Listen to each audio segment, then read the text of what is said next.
Hey there, welcome to Sleepy History Secrets, the channel where history gets stranger, slower, and somehow even funnier the longer you stay awake.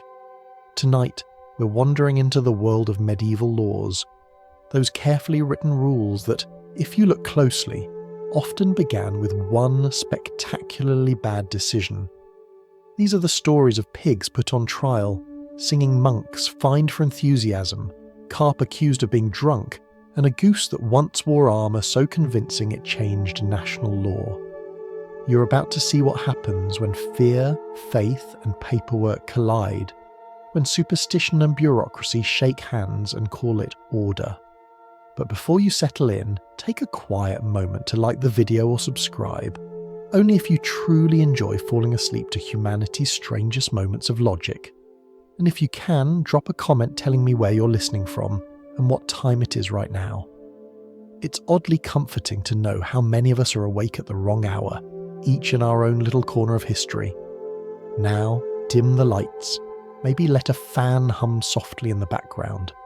Take a slow breath, and imagine a world where a farmer's pig could stand trial for murder, and the entire village turned up to watch. That's where we'll begin tonight. You wake to the sound of church bells, solemn and heavy, calling not to prayer, but to court. Outside, the villagers of Falaise gather in their best wool cloaks, murmuring about justice. At the centre of the square stands the accused, a full-grown pig, chained by the neck, snout crusted with mud, wearing a tiny set of trousers sewn specially for the occasion. The year is 1386. The charge is murder, and somehow everyone agrees that this makes sense. The story begins with tragedy: a child found dead near the fields, a pig discovered nearby with suspiciously stained jaws. In a world where theology and law shared the same ink, crime wasn't simply a social matter, it was cosmic disorder. Someone, or something, had to be punished to restore divine balance. And so the townsmen of Falaise did what seemed perfectly reasonable in the 14th century. They put the pig on trial. Witnesses testified. Clergy attended. A notary took notes as the animal grunted in the dock. In the records, the pig is described as having maliciously attacked and killed. The language is chillingly formal, as if the beast had weighed the moral implications first. A defence was technically appointed, though it's unclear how one defends a creature who can't stop chewing rope. The judge listened gravely, the priest nodded solemnly, and when the verdict came, guilty, the crowd sighed in relief. Justice, they thought, had been served. The sentence was execution by hanging. The town paid for a proper scaffold, a miniature set of clothes, and a public procession. A monk blessed the animal's soul, because officially it had one. The bells tolled again, the same tone, used for condemned humans, and in that strange moment of ceremony, you can almost feel how deeply medieval people feared the idea of moral chaos. If a beast could kill without consequence, what did that mean for the order God had built? To modern ears, it sounds absurd, but this single event set a legal pattern that lasted centuries. In France alone, nearly 40 similar cases were recorded afterward. Cows tried for trampling, goats for theft, even rats accused of willful destruction of grain. One judge famously summoned the rats by letter, giving them a week to appear in court. When they failed to attend, he admitted they might have been delayed by cats. Behind the laughter, though, sits something oddly human, a desperate attempt to believe the world runs on reason, even when it doesn't. If laws could tame the wild, maybe fear could be contained on parchment. The pig's trial wasn't just superstition, it was social therapy. Imagine standing there in the square watching a priest sprinkle holy water on a creature who doesn't understand the ceremony. The rope creaks. The crowd murmurs prayers. For a moment they feel safe again. A problem has been named, judged and punished. Order restored, for now. There's a strange kind of beauty in how precise the record is. The clerk wrote the expenses, 1 shilling for rope, tattoo for the executioner's gloves, and a bonus for the cleaning of the beast after death. No detail too small for morality. And yet, the real purpose wasn't justice, it was reassurance. It told the villagers evil can be managed, even if you must invent a reason to believe it. This trial became a model. By the next century, whole books were written on the culpability of creatures. Some argued animals had no soul, others said sin had no species. A few even claimed Satan borrowed bodies to commit crimes, a legal loophole for the devil himself. When one rooster in Basel laid an egg, or was said to, it too was executed, accused of the witchcraft. The logic was flawless only if you didn't think about it. The pig of Falaise vanished into history, its bones forgotten, its name never recorded. But its shadow lingered in lore. For every absurd decree that followed, the chained bell, the armoured goose, the drunk fish, there was the same impulse: control the uncontrollable, to legislate chaos one frightened sentence at a time. If you close your eyes, you can still hear that quiet marketplace hum, the rustle of cloaks, the whisper of prayers, the faint squeal of something confused but obedient. And maybe that's what makes it so haunting. Not the cruelty, but the calmness of it. A whole town, gathered not out of malice, but out of the need for things to make sense again. In the end, the pig's trial wasn't about guilt, it was about comfort, a ritual disguised as reason.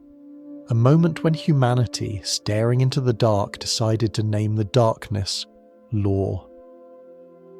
You wouldn't expect a goose to change military law, but then again, the Middle Ages were very open-minded about nonsense.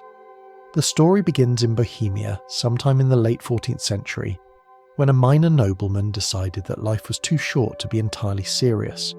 He owned a goose, large, white, temperamental, and by all accounts smarter than his squire.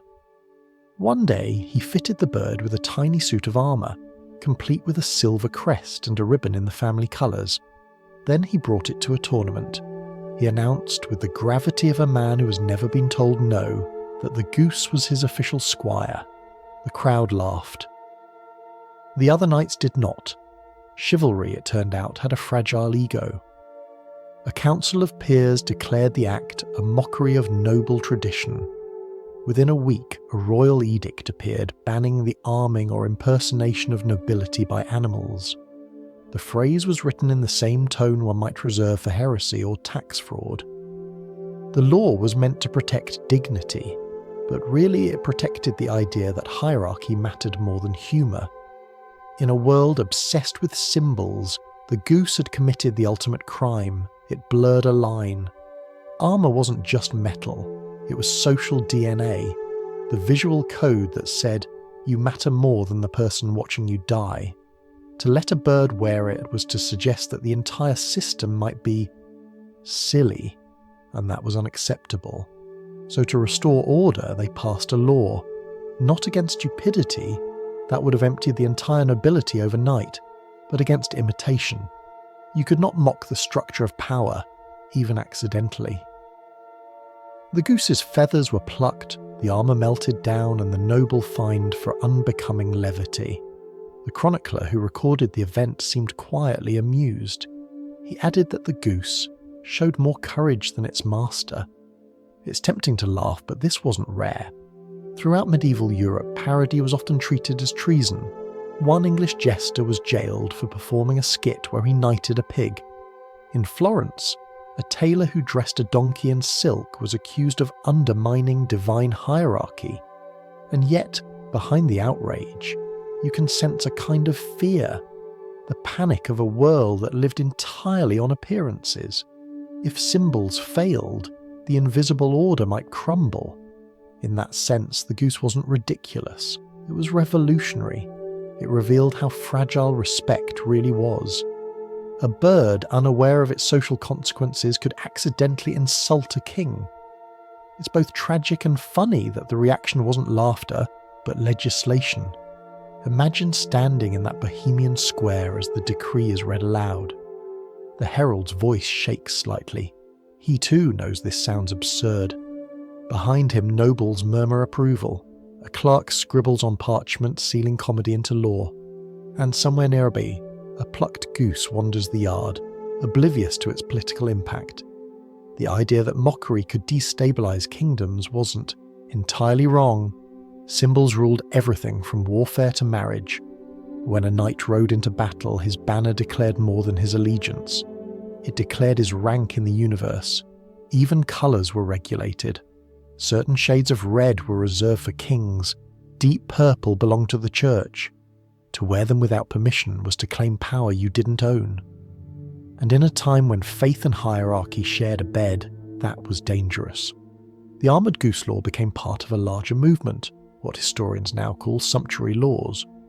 These were rules controlling how people dressed, what they could eat, and even how long the toes of their shoes were allowed to be. It wasn't about fashion, it was about containment. Peasants were to remain visibly poor. Merchants could be comfortable but not magnificent. Clergy could look holy but not wealthy. The whole world ran on a strict colour palette of obedience. So when a goose walked into a tournament wearing armour, it didn't just look funny, it looked dangerous. It mocked the grammar of status, and the medieval mind could not survive bad grammar. The ruling itself used curious language. It spoke of unlawful imitation and animal mimicry of divine order. The phrasing suggests that even humour was seen as a spiritual hazard, a temptation from below. The devil, after all, was often depicted as a jester, and laughter, uncontrolled, unpredictable, levelling, was his native tongue. Of course, none of this stopped people from laughing in secret. The goose story spread through taverns and manors alike. Within months, woodcarvers were selling tiny figurines of armoured birds. Minstrels sang songs about Sir Goose the Brave. Each verse exaggerated the tale further. In one, the goose jousted a bishop and won. In another, it escaped to join a flock of heretic ducks. It was medieval humour at its finest, a mixture of reverence, rebellion, and paltry. And still, the law remained. Long after the laughter faded, copies of the decree appeared in legal archives, cited as precedent in cases against mocking the noble estate. A few judges even invoked it when banning street performers who parodied knights. The ghost of the goose lingered, haunting the idea of authority itself. It's easy, centuries later, to see the comedy. But it's also a reminder that every civilization draws invisible lines around its pride. The Middle Ages just happened to write theirs down, in Latin, on vellum, signed by a man who probably wished he were somewhere else. If you listen carefully, you can still imagine that marketplace again. The murmured gossip, the scrape of pen on parchment, the soft honk of a bird who never meant to cause a revolution. And as the law is read, the crowd nods seriously, pretending not to find it funny, because no one wants to be the first to laugh. History records the decree simply: henceforth no beast shall bear arms, nor wear the devices of man. It sounds noble, but, in truth, it's the sound of power defending its own sense of humour. The goose walked so satire could eventually fly. You can always count on medieval Europe to take a party too seriously. Tournaments were supposed to celebrate skill, honour, and restraint. They usually ended in bruises, debts, and occasionally a priest flying through the air. This story begins in the Holy Roman Empire around the year 1364. Picture a summer fair, banners flapping, vendors shouting, and barrels of wine doing what barrels of wine do best: emptying. The local nobility had gathered to prove their courage with lances and, ideally, impress someone's daughter in the stands. The rules were simple: don't kill anyone, and try to look elegant while not dying. But then came the problem that would shape tournament law for centuries: the problem of enthusiasm plus alcohol. One knight, whose name was politely not recorded, arrived early and stayed late at the drinking tent. By mid-afternoon, he was full of what the chronicler called liquid chivalry. He insisted on entering the list despite several people suggesting he was seeing double, which to be fair made him twice as confident. Across the field stood a monk who had come only to bless the event. He never expected to participate. Unfortunately, when the knight lowered his lance, the monk was standing in the wrong place, thinking about salvation instead of self-preservation. The crowd gasped, the horse bolted, and in one magnificent blur of hooves, dust, and poor judgment, the monk was sent flying. He survived, which is the only reason we can find this funny now. In the chaos that followed, everyone agreed on one thing. Something must be banned. The church demanded repentance, the knights demanded another drink, and the local council, desperate to look competent, issued the first written ban on inebriated engagement in jousting, essentially a no-drinking rule on horseback. It became the world's first documented riding under the influence law. The decree didn't stop there, because medieval bureaucracy never stops once it starts. The same document also prohibited over-exuberant shouts before combat, unseemly laughter, and public displays of divine favour, whatever that meant. In short, the council tried to legislate dignity, a hopeless task in a culture that believed divine providence could be measured by the number of barrels consumed. It's easy to imagine the scene in the tavern that night. The surviving monk, wrapped in bandages, lecturing the room about moral decay, the knights pretending to listen while discreetly refilling their cups, someone carving a crude illustration on the table of a flying holy man. Within a week, the story had spread across the region, and by the end of the decade, other cities had copied the rule. Everywhere there were tournaments, there were now also sobriety checks. The Middle Ages had discovered liability. But underneath the comedy lies something telling about the period. Violence wasn't seen as the opposite of holiness. It was simply another form of spectacle. Priests blessed weapons, saints were invoked before charges, and a few unlucky clerics ended up as unwilling examples of why maybe religion and heavy armour shouldn't share an arena.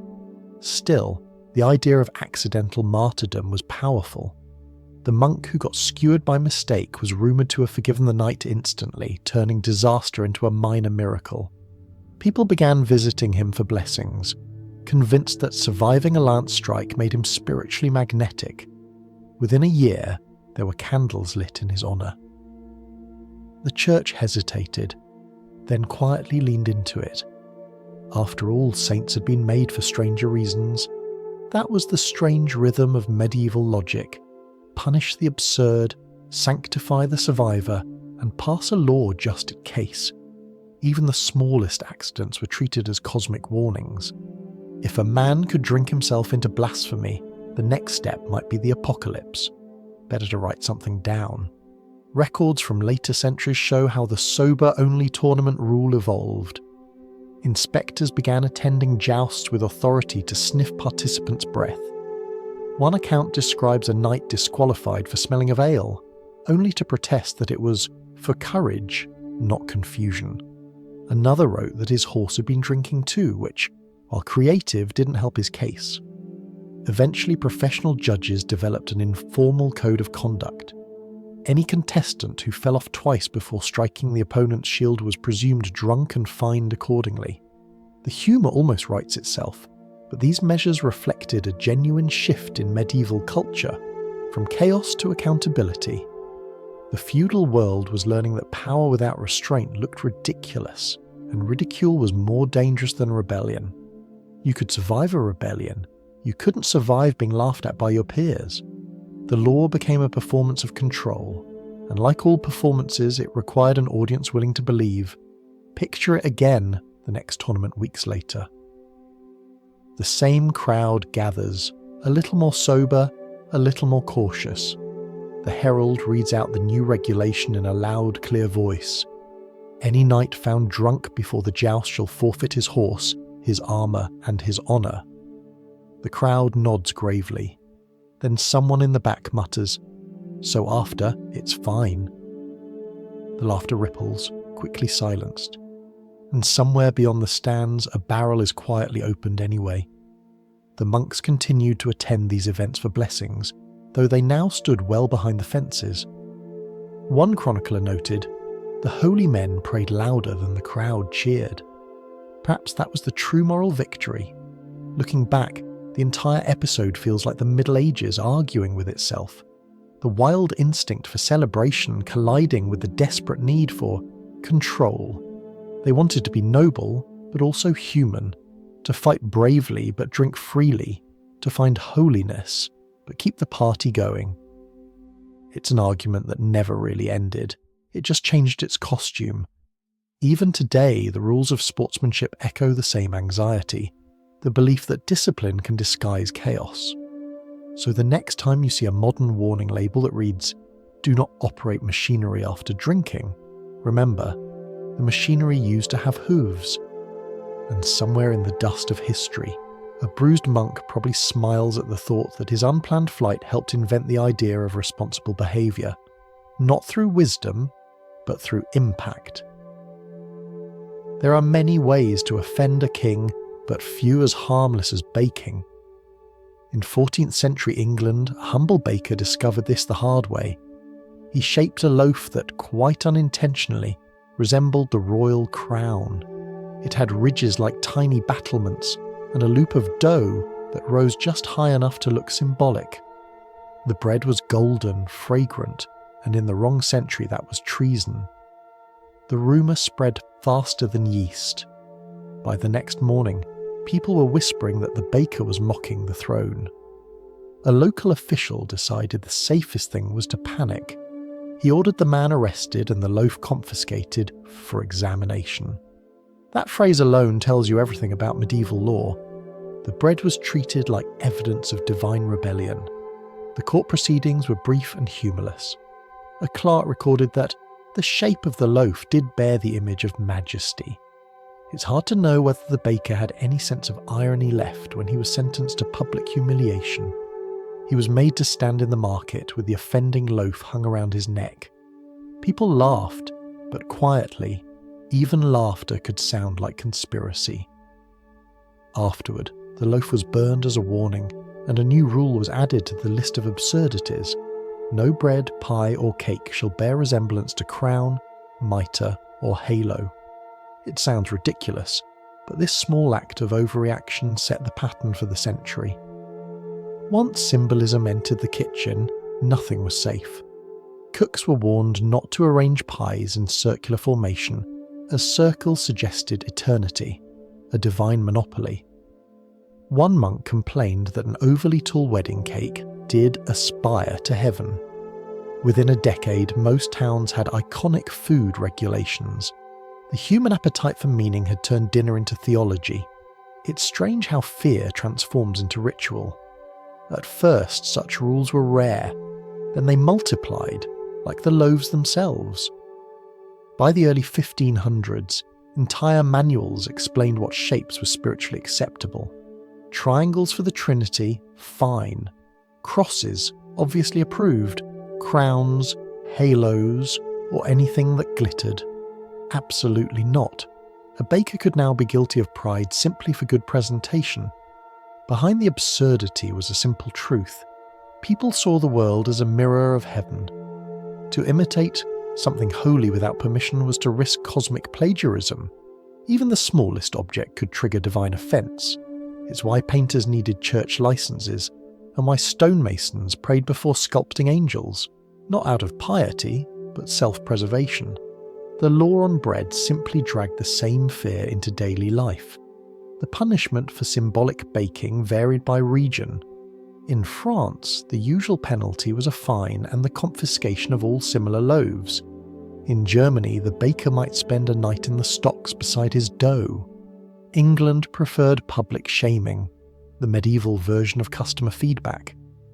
The poor man of our story endured his punishment in silence. One record notes that he repented and swore never again to crown his bread. You can almost hear the scribe try not to smile as he wrote it. Still, the incident reveals something touching about the age. The people weren't malicious, they were terrified of disorder. In a society ruled by symbol, everything had to point upward. from church spire to spoon handle. A crooked line in architecture could invite whispers of sin. A baker's creativity could look like sedition. When survival depended on divine approval, the safest art was imitation without imagination. Of course, the irony is that the church itself used bread as sacred symbol. The Eucharist, the holiest ritual in Christianity, was based on bread embodying divinity. But that was official holiness, managed, blessed, and carefully portioned. The baker's loaf was unsupervised theology, and therefore dangerous. The idea that holiness might rise in an ordinary oven was simply unacceptable. After the incident, chroniclers say local markets became oddly uniform. Every loaf looked exactly the same, squat, plain, and moral. One traveller wrote that, "All bread here seems fearful of ambition. You can picture the stalls, rows of identical brown lumps, each one an edible apology. It's a quiet illustration of how control seeps into everyday gestures until even creativity feels guilty." There's an amusing footnote to all this. A century later, when new royal houses took the throne, their bakers tried to create celebratory breads in official shapes. Each time, someone objected. Too sacred, they said, or too similar to the former regime. The law meant to protect the crown ended up banning celebration of it. That's the problem with fear. It never knows when it's had enough. If you close your eyes, you can almost smell that forbidden loaf cooling on the windowsill. A simple swirl of dough baked by habit, condemned by metaphor. The street outside hums with gossip. The bell of the town hall tolls softly, announcing another meeting of the council on culinary decorum. The baker stands nearby, empty-handed, probably wondering why bread had to be political. What lingers isn't the absurdity of the law, but its quiet logic. When a society believes symbols hold power, laughter becomes rebellion, and an oven becomes a pulpit. The baker didn't just decorate a loaf, he disturbed the fragile grammar that held the medieval world together. His story is a small reminder that authority rarely fears defiance, it fears interpretation. And somewhere, centuries later, when we shape cakes into castles or angels into cookies, we still echo that nervous superstition, the belief that art might accidentally offend heaven. If you think noise complaints are modern, you haven't met a 14th century abbot at 2 a.m. The monasteries of Europe were among the quietest places on earth, until they weren't. Somewhere between the bells for midnight prayers and dawn, a strange rebellion took place. The monks started singing with feeling, too much feeling. The earliest complaint came from a Benedictine abbey in northern France. A neighbouring village sent a polite message to the abbot, asking that the brothers moderate their volume, for the night echoes carry far. The monks replied, equally polite, that they were singing for God, and that God presumably did not mind. But soon the complaints came not just from villagers, but from within. The older monks accused the younger ones of turning hymns into performances. Instead of solemn chants, the cloister now throbbed with rhythm, harmony, and something dangerously close to joy. In one letter preserved from the period, an irritated superior described the nightly service as a fair resembling song. He added that the novices had flourishes like birds at spring, which in monastic language was a devastating insult. The result was predictable. A council convened, prayers were said, tempers were raised, and new rules were written. After sunset, only the plain chant, no harmonies, no instruments, and absolutely no tambourines. The tambourine apparently had been the last straw. One over-enthusiastic friar had introduced it after returning from pilgrimage in the East, where rhythmic prayer was common. He claimed it made the Psalms easier to memorise. The abbot disagreed. He said it made sin easier to dance to. Thus was born the curfew of sound, a regulation that spread faster than the melodies it forbade. By the early 1500s, most monasteries had official silence hours. After the 9th bell, every corridor was to remain as still as a tomb. One bishop wrote, The Lord may be praised at any hour, but not at such a volume that he wakes his neighbours. And with that, piety discovered volume control. It's strange to think how quickly silence became holy. For centuries, early monks had sung loudly, believing that music chased away demons. Now they feared it attracted them. Silence was purity. Noise was vanity. Every breath had to sound humble. One manual even instructed that coughs be muffled in the sleeve, as not to offend heaven. And laughter, that most human of noises, tossus, was treated as spiritual contagion. You can almost imagine the dormitory at night. Dozens of men lying in straw beds, each one trying not to snore too loudly. The fire crackles softly. The wind moans through stone arches. In the dark, a single voice hums a forgotten melody. Then a cough, a sharp hush, and silence again. Even dreams, they believed, should arrive quietly. But not everyone agreed. Some theologians argued that joy was itself a form of worship. A few brave choirs ignored the rules and kept singing. One group in Saxony was disciplined for performing a hymn that involved clapping. The abbot described it as unseemly thunder within sacred walls. He banned the song and ordered extra fasting, as if hunger could absorb sound. Another abbey in Italy went further, installing a literal door of silence, a wooden panel that had to be shut before prayers could begin, trapping the music inside. They believed God heard better in small doses. Behind all this was a genuine fear, the fear of losing control over devotion. Song was unpredictable. It stirred emotion, and emotion was dangerous. It could lead to tears, to laughter, even to visions. The church preferred order to inspiration. Better a cold faith than a noisy one. Outside the monasteries, the curfew spread into towns. City councils adopted quiet hours to prevent taverns from disturbing evening prayers. Street musicians were fined for performing after dusk. In some places, even blacksmiths were ordered to halt work once the bells rang the Angelus. The world went still each night, a collective pause designed to keep God from being overstimulated. And yet, humans being humans, people found ways around it. Bakers sang quietly while kneading dough. Shepherds whistled into their cloaks. In the cellars of inns, travellers whispered songs into mugs of ale. Music went underground, literally.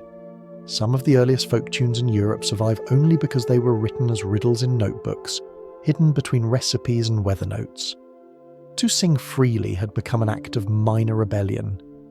There's a sad beauty in it. The same civilization that built cathedrals for sound now feared its own echo. What began as discipline turned into superstition, a belief that silence itself could ward off sin. Even the natural world joined the metaphor. Owls, once considered wise, became omens of unholy noise. Crickets were said to chirp in protest against curfew. When the wind howled through church towers, monks recorded it as complaints of the restless air. The curfew of sound lingered for centuries, long after the reasons were forgotten. By the Renaissance, it had blended into etiquette. Silence became a sign of refinement, loudness, a mark of lower birth. Nobles learned to speak softly, servants to tread quietly. Europe reinvented itself as a place where restraint sounded civilized. And in a quiet cloister somewhere, an old monk probably smiled, or would have, if smiling had not been frowned upon. So when you walk through a cathedral today and feel that heavy hush pressing against your ears, remember that it wasn't always peace you're hearing. Sometimes it's the echo of a tambourine that was silenced 500 years ago. The stone remembers what the law forbade, and perhaps, if you listen very carefully, beneath the organ and the tourists and the distant traffic, you can still catch it.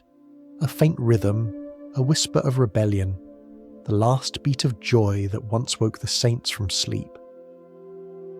Of all the creatures to fall victim to medieval logic, the fish may have had the worst luck. It never asked for much, just a pond, some insects, and an occasional ripple of sunlight. But one hot summer in the late 14th century, in the county of Burgundy, the fish suddenly acquired a reputation for public disorder. It began innocently enough. A nobleman, known more for banquets than biology, hosted a grand feast at his manor. The leftovers were plentiful, and as a gesture of generosity, his servants poured the remains of several barrels of wine into the estate ponds. The following morning, the surface of the water was littered with floating carp. The servants panicked. They ran to the Lord, declaring that the fish had taken to drink. When he came to see the disaster himself, he saw dozens of motionless bodies, fins gently swaying in the current, and assumed the worst. The fish, he concluded, had gotten drunk, perhaps even sinful. Within a week, the local magistrate had been informed. Witnesses described how the pond smelled like a tavern. Someone claimed to have heard the fish thrash as though in revelry. That line alone might be the finest piece of medieval forensic poetry ever written. The court decided to take no chances. A proclamation was issued forbidding the pouring of ale, wine, or any intoxicating fluid into bodies of water containing livestock or fish. The document used the phrase inebriation of creatures who lack reason, which probably described more of the audience than the fish. The rule became known as the Drunk Fish Ordinance, and it spread quickly through neighbouring towns, copied into legal ledgers beside serious crimes like theft and assault. For a century afterward, any pond owner accused of intoxicating their stock could be fined or publicly shamed. It was, in its own bizarre way, an early form of environmental law. Morality disguised as ecology. What no one realised was that the fish had not been drunk at all. The wine's sugar and sediment had stripped the water of oxygen. The carp suffocated quietly, victims not of vice but of chemistry. In modern terms, it was a simple reaction. Decaying liquid consumes the air dissolved in water. But in the 14th century, oxygen wasn't a word. There was only divine mystery, moral panic, and a strong smell. To them, the fish had misbehaved. When you read the surviving text, the tone is surprisingly serious. The act of drunken fish, it warns, is contrary to nature and invites plague upon the waters. It's hard to tell whether the author believed that or was simply paid by the line. Either way, the law remained, repeated by generations of scribes who had never met a sober fish, but trusted precedent more than sense. That was medieval science in a nutshell. When in doubt, legislate. The story reached other regions and gathered embellishments along the way. In one version, monks at a riverside abbey used leftover mead to lure eels during Lent, only to be accused of corrupting the fast. In another, a drunken ferryman blamed his sinking boat on intoxicated trout interfering with navigation. Each retelling made the creatures more human, and the humans more absurd. Beneath the humour, though, lies the same medieval anxiety that haunted every other law we've seen so far. The need to control the natural world through words. If they could name the offence, maybe they could stop the chaos. A pig could be punished, a goose censured, and now a fish could be sobered up. It was as if the entire ecosystem had been drafted into a moral code. Even rivers had reputations. When floods came, they were described as angry. When wells went dry, it was divine sulking. Water had moods, and so apparently did carp. Imagine that pond on the morning after the decree. A clerk stands by the water, holding a rolled parchment. He clears his throat and reads aloud to an audience of servants, frogs, and perhaps a surviving goldfish. "Let it be known," he declares, "that no man shall pour strong drink into any pond or stream, lest the creatures therein offend heaven." The words echo over the ripples, dignified, pompous, and utterly useless. The frogs croak in approval. Somewhere nearby, someone refills his cup, grateful that the law applies only to fish. Still, the ordinance had lasting effects. For decades, landlords used it to fine tenants for wasting alcohol, calling it moral conservation. A few even claimed divine rewards for keeping their ponds sober. One chronicler noted proudly that his lord's carp remained steadfast in temperance, as all good creatures should. It's a sentence so perfect in its unintentional irony that it almost redeems the whole affair. Eventually the rule faded from legal memory, replaced by newer worries: witchcraft, taxation, and the plague. But every so often, it reappeared in collections of curious edicts. Victorian historians, fond of the ridiculous, revived it as proof that the Middle Ages were an age of ignorance. That's unfair. It wasn't ignorance that produced the law, it was an excess of imagination. People then believed the world was alive, that everything around them carried a whisper of intention. A drunken fish wasn't absurd. It was a warning from creation itself. The absurdity lies not in the belief, but in the paperwork that followed it.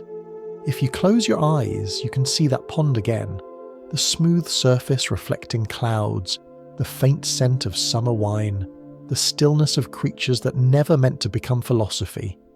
Somewhere a scribe dips his quill into ink, writing the words that will outlive him. Let sobriety reign in all waters. And just like that, nature is declared lawful. There's a quiet lesson hidden there, floating just beneath the surface. When humans don't understand a problem, they rarely admit it. They pass a rule, build a fence, or hang a sign that says "Do not disturb the mysteries." The Drunkfish Ordinance wasn't science. It was fear written in neat handwriting, the sound of reason trying not to drown. And in its strange way, it worked. People thought twice before dumping wine into rivers. Ponds stayed cleaner.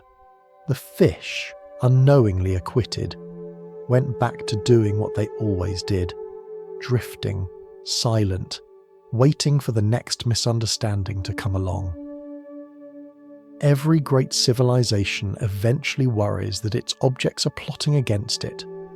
For medieval Europe, the danger was not knives or tools or ploughs, it was church bells.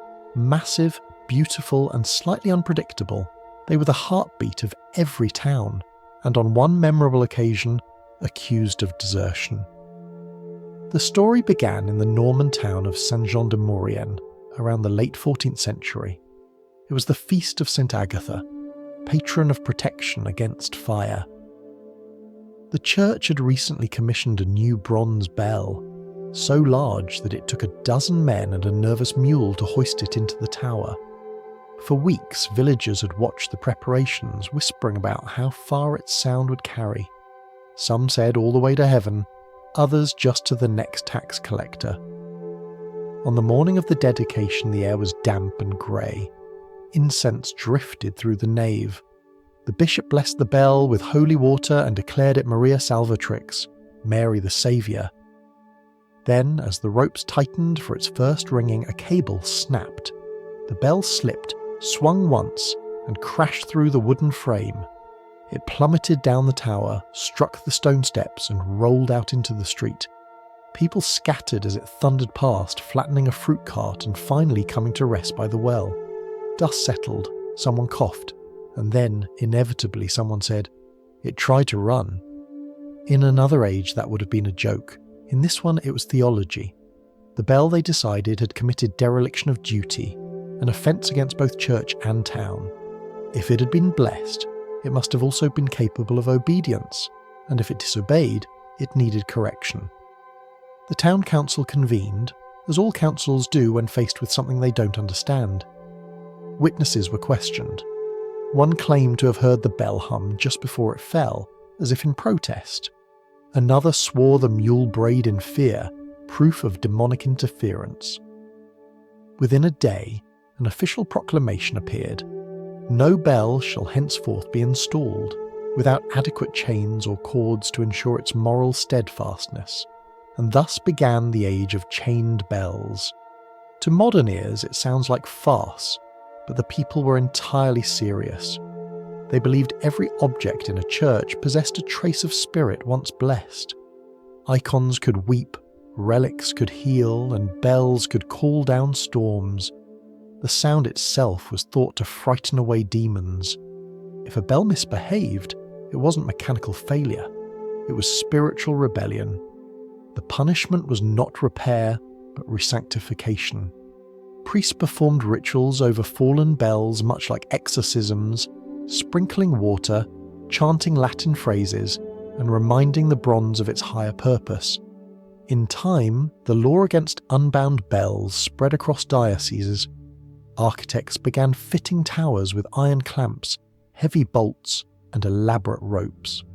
Maintenance manuals even recommended an annual inspection to ensure no impulse toward descent.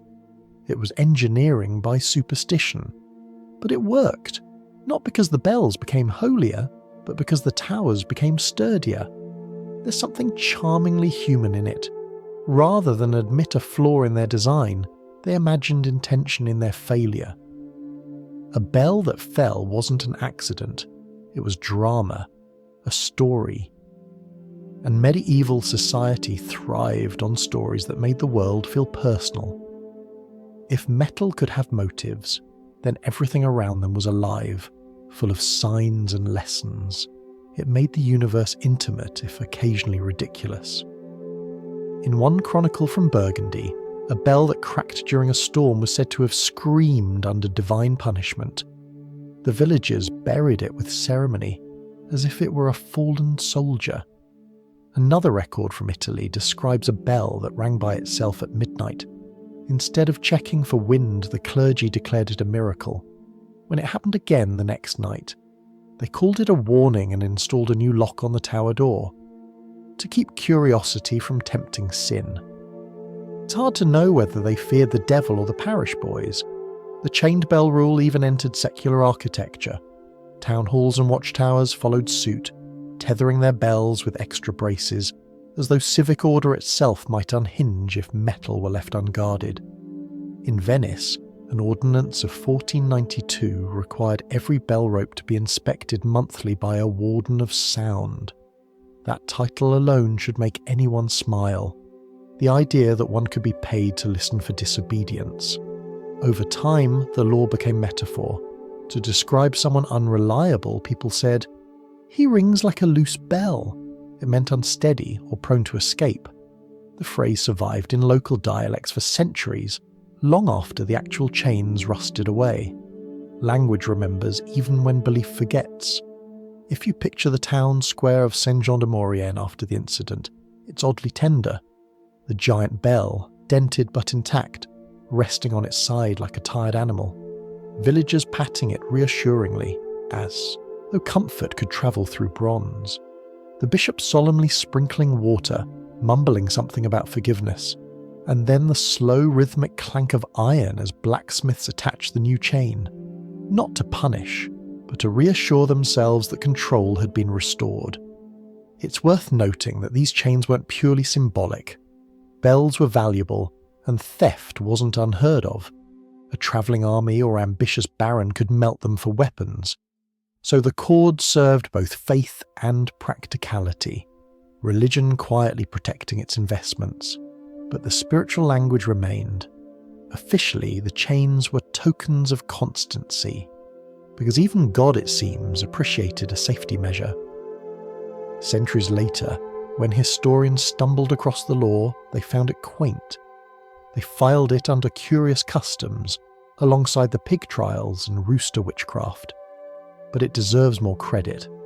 It reveals how the medieval world blurred the line between the sacred and the mechanical. Every invention, every hammer, every wheel, every bell carried both function and soul. When one failed, people didn't fix it, they confessed to it. So, when you walk past an old church and hear the muffled echo of its bells, remember that slight hesitation between strikes, that metallic sigh after the final note, those are the remnants of centuries of human caution, a sound taught to behave, and perhaps deep down a small part of the world still believes that somewhere inside the metal, something remembers the day it tried to be free. Every culture eventually discovers that clothing is less about comfort and more about damage control. In the late 14th century, the English court learned this lesson in the most undignified way possible. It began, as these things often did, with good intentions, poor timing, and one unlucky craftsman. The royal palace at Westminster was undergoing renovation. New beams for the hall, new windows for the chapel, and a great deal of noise. Among the workers was a young carpenter, known in records only as Thomas of Kent.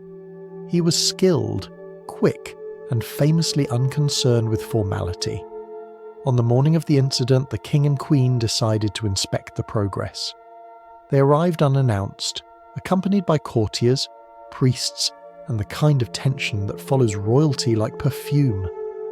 Thomas, meanwhile, was high on scaffolding, shirt discarded in the summer heat, hammering away at a stubborn plank. When the Queen called up to ask about the work, he turned around and forgot that he was wearing considerably less than dignity required. What happened next entered legend. One chronicler insists he attempted a bow, which only made matters worse. Another claims he dropped his hammer on a noble's foot in panic. Either way, the Queen gasped, the courtiers froze, and Thomas of Kent found himself in the centre of a moral crisis. For a brief and glorious moment, the English monarchy had been exposed to the working class in its purest form. The council convened the following day. Technically, the carpenter hadn't committed a crime. There was no law against indecency on royal property, yet. But the idea that labourers could appear before the sovereign unadorned was intolerable. It blurred the boundary between service and ceremony. So, with the efficiency that bureaucracy reserves for embarrassment, a decree was issued. All craftsmen employed in public work shall be properly attired whilst in view of their betters. The first recorded workplace dress code. The rule might sound simple, but it grew complicated almost immediately. What counted as properly attired? Wool was expensive, linen was rare, and most workers owned only what they wore. To appear clean before the Queen was an achievement equal to architecture itself. The carpenters petitioned for a clothing allowance, arguing that the decree was unreasonably moral. The Crown refused naturally, but offered second-hand tunics from the royal laundry. Thus began a short but memorable era of masons and builders wearing discarded garments once owned by courtiers. It's possible that for a few weeks, Westminster looked like a pageant of slightly confused nobility. Beyond the comedy, the rule reflected a deeper anxiety, that visibility was power. The medieval order depended on appearances. Who knelt, who bowed, who wore what colour. Nakedness, even accidental, dissolved that structure. It reminded everyone that beneath the fabric, titles disappeared. That was dangerous knowledge for an age obsessed with hierarchy. So modesty became legislation. Soon, other guilds followed suit. Tailors, bakers, and smiths adopted their own codes of attire, each more symbolic than practical. Colours signified rank within the trade. Aprons became emblems of respectability. The same society that once punished a baker for shaping bread like a crown now declared that even aprons carried moral weight. It was a quiet form of control, decency as obedience, and ironically, it made work look more theatrical than ever. There's an amusing letter from a French visitor who toured London not long after. He described the workers at Westminster as modest actors upon a stage of timber, all wearing the same dull grey, pausing their hammering whenever a noble passed. He added, "They resemble monks who build instead of pray." The comparison wasn't wrong. The new dress code borrowed heavily from monastic ideals: humility, uniformity, suppression of individuality. Labour was no longer just physical, it was moral performance. But Thomas of Kent's legacy didn't stop there. The concept of appropriate dress soon migrated from work sites to the streets. By the early 1500s, local ordinances required townsfolk to cover shoulders and knees in public, regardless of weather. One city even fined a farmer for bathing in a river visible from the road. He protested that he was merely washing, not flaunting. The judge replied, "The eye sins before the body does." And with that, public decency became everyone's problem. It's tempting to laugh at their prudishness, yet something about it feels familiar. The medieval mind didn't separate morality from visibility. To be seen was to be judged. Privacy barely existed, and modesty was its replacement. If God was always watching, then society felt obliged to do the same. Imagine walking through that half-finished palace a few days after the decree. The air smells of sawdust and lime, sunlight filters through unfinished windows, and everywhere, workers adjust their borrowed tunics, sweating in the summer heat.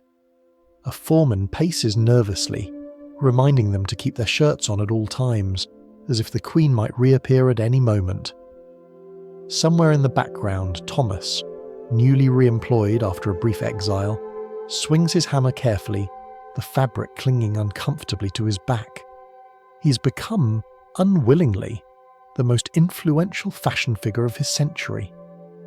The chroniclers, who loved a moral, turned the story into allegory. They wrote that nakedness before authority invites downfall, though they meant it literally. Preachers used it as an example in sermons about humility. Even a carpenter must respect the eyes of heaven. No one seemed to notice the irony that their saviour, according to scripture, was also a carpenter, one who probably worked without a doublet in Galilean heat. Over the next generations, the rule blurred into custom, and the custom into politeness. By the Renaissance, dressing decently became shorthand for being civilized. It crossed from morality to etiquette, losing its origin in that single moment of panic. But buried in the archives, the old decree still survives, its words stiff with propriety. Let no man labour bare where noble eyes may fall upon him. A polite way of saying, we've seen enough. If you listen closely, you can almost hear the echo of that scaffold. The scrape of tools, the embarrassed coughs, the rustle of fabric trying to pretend it's virtue. History doesn't always move through revolutions. Sometimes it's stitched together from small embarrassments that refuse to be forgotten. And somewhere, far below the carved ceilings of Westminster, the ghost of Thomas of Kent probably still works in peace, finally dressed for success. You can learn a great deal about a civilization from the way it eats. In the Middle Ages, every royal meal was an exercise in faith, fear, and digestion. The closer you sat to the king, the more dangerous your appetite became, not because of etiquette, but because of chemistry, or rather, the medieval absence of it. Poison was the quiet equalizer of Europe. It could slip past guards, ignore walls, and turn dinner into judgment. So the solution was simple, at least on parchment: hire someone else to eat first. The royal taster became a new kind of soldier, a man whose stomach defended the throne. He was paid in gold, wrapped in suspicion, and immortalized in footnotes. His job sounded dignified, but it was really just organized anxiety. The position had rules as detailed as any knight's oath. The taster would arrive before every meal, sometimes an hour early, to inspect the kitchen. He carried a small knife with a silver tip, believed to turn black in the presence of poison. That part, of course, never worked.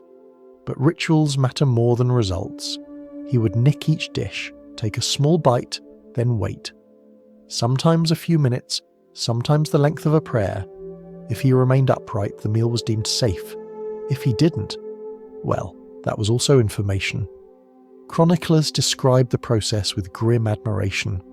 One wrote, "He tasted each course with devotion, as one might taste the mercy of God." It wasn't far from the truth. Each sip of wine, each crumb of bread, became a small act of martyrdom.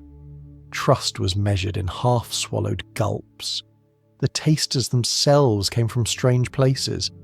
Some were minor nobles seeking favour, others criminals offered redemption through risk.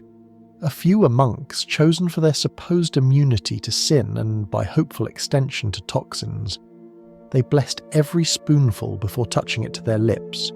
Superstition, chemistry, and prayer shared the same table.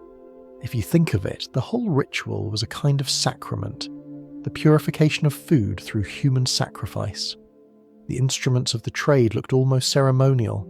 Silver goblets, ivory-handled knives, linen napkins embroidered with the royal crest. Each item symbolised safety, though none provided it. But in a world where fear was constant, symbols were comfort, and comfort was enough to keep everyone seated. The kitchen itself became a theatre of control. Servants moved in silence, watched by guards who watched one another. Ingredients were counted twice. Wine was poured only in view of witnesses, and yet, for all the precautions, poison found its way in. It always did. The chroniclers list the names of those who died mysteriously after meals, dukes, bishops, an emperor or two, and also the names of those who lived suspiciously long. There's a haunting detail recorded from the court of King Charles VI of France. Before each banquet, the tasters would make a small cut on their arm and touch it with a drop of the dish. If their skin reddened, the food was burned. If nothing happened, dinner continued. They called it the proof of flesh. It was not science, but it was ritual, and ritual gave shape to fear. It turned chaos into choreography. Sometimes the tasters themselves became legends. In Italy, one man was said to have survived 30 years in service without incident. He retired with trembling hands, convinced that his tongue had learned to sense evil. In Germany, another refused to eat anything outside of his duties. He said the world beyond the castle was too dangerous. It's possible he was the first man to experience workplace burnout. But the strangest irony of all is that tasters were rarely poisoned. Most royal deaths came from spoiled food, bad water, or indigestion caused by stress.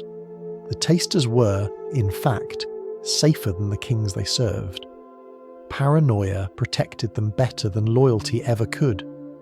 Picture the scene in a grand hall before a feast. Candles flicker along the table, light glinting on goblets and blades. The air smells of roasted meat, cloves, and nervous sweat. At the far end sits the monarch, still, watchful, his hands folded in patience. The taster steps forward, slices a sliver from the roast, and lifts it to his mouth. He chews slowly, eyes fixed on the middle distance as though staring into theology. All around him, courtiers hold their breath. 10 seconds. 20. A minute passes. The taster nods. The meal may begin. The court exhales. Faith is restored. Until tomorrow. It's easy to think of this as comedy, but it's also deeply human. They were people trying to make safety visible. They couldn't see microbes or molecules, so they personified danger. Poison became intention. The taster became the shield. And every evening the same quiet miracle unfolded. Trust was eaten, and life continued. Over time, the ritual evolved. Later courts developed tasting spoons made of gold, believed to resist corrosion, and appointed multiple testers per meal. Some monarchs, like the cautious Frederick of Sicily, insisted that each dish be tasted in front of him. One by one, an entire symphony of paranoia conducted by hunger. It must have taken hours, dinner as endurance trial. The custom faded slowly as medicine improved, but the psychology remained. Even now, when food tasters appear in modern palaces or political meetings, it's less about safety than performance. A way of saying, we're careful, and therefore powerful. The same faith in ritual, just with better tablecloths. If you close your eyes, you can almost feel that ancient dining hall again. The clink of silver, the slow scrape of chair legs, the heartbeat of an empire eating itself carefully. A man swallows, the room relaxes, and fear becomes edible. Somewhere in that small gesture lies the entire medieval worldview. That safety must always come at the cost of someone else's appetite. And so, every night kingdoms dined on borrowed courage. It tasted like trust, seasoned with doubt, and served with a side of grace. Not every poison came in a goblet. Some arrived as perfume, some hid inside rings, powders, and bottles labelled sanctified. It was the age when beauty itself became hazardous, when grace and death shared the same shade of pale. The courts of Italy, France, and Spain all lived in the shadow of invisible warfare. Daggers were messy, poison was polite. It demanded patience, timing, and a sense of theatre, and no city appreciated theatre more than Renaissance Rome. There, the rumour of poison was half of politics. People whispered of powders that killed in a sigh, or of waters that brought peace eternal after 3 days. The most infamous of them all was a liquid so clear, so innocent-looking, it could be mistaken for holy water.